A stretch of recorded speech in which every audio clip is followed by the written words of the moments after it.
The Cracker Factory is a really interesting film. It's a little slow, but if you like the subject matter, then I think it will really appeal to you. This was released in 1979. It's directed by Bert Brinkerhoff, written by Richard Allen Shapiro, based on the novel by Joyce Burdett. And I haven't read the novel, but actually I might be quite keen to. So if anybody has read it, please feel free to let me know if it's worth reading. And this stars Natalie Wood as Cassie. We also have Shelley Long as Cara, and it was because of Shelley Long that this came on my radar. But it's a film I would have watched anyway, even if she hadn't been in it, had I been aware of it, because it's about, well, this so-called cracker factory, which is how Cassie refers to it, but it's actually a short-term rehabilitative psychiatric facility.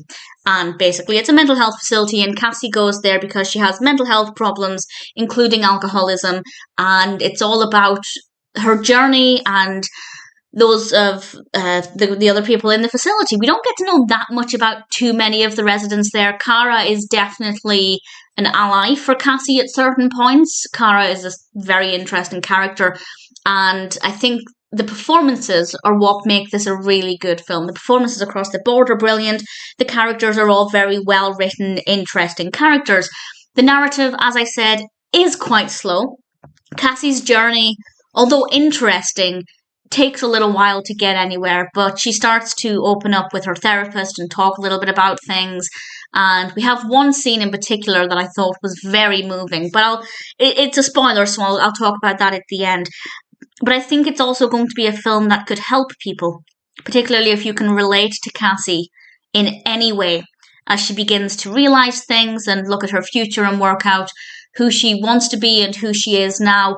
I think there are definitely things that could help some people, depending on what your perspective is and also what you're currently looking to gain for your mental health. But I found that to be really moving and really well done. And I love films set in psychiatric facilities, films about mental health. So it really appealed to me straight away. And I'm pleased to say it was pretty good. It might not be the best mental health based film I've ever seen, but it still ticked all of the boxes for me. I still really enjoyed it. I found the characters to be interesting and the setting to be really effective. The pacing, yes, was a little slow, but the characters were strong enough to carry things when the narrative wasn't necessarily moving that quickly. So ultimately, I really enjoyed it. If you also like films about mental health, then I think it's one that will definitely appeal. With a spoiler warning, I will now mention the one scene that I thought was really powerful.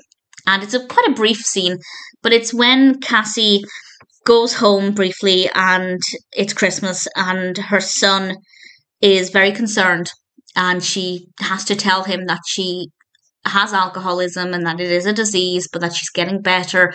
And it was such a moving thing. It only lasted probably not even 2 minutes, but it was very well done, and I was very impressed with how they handled that moment in the film. But the whole film is pretty decent, and I rather enjoyed it.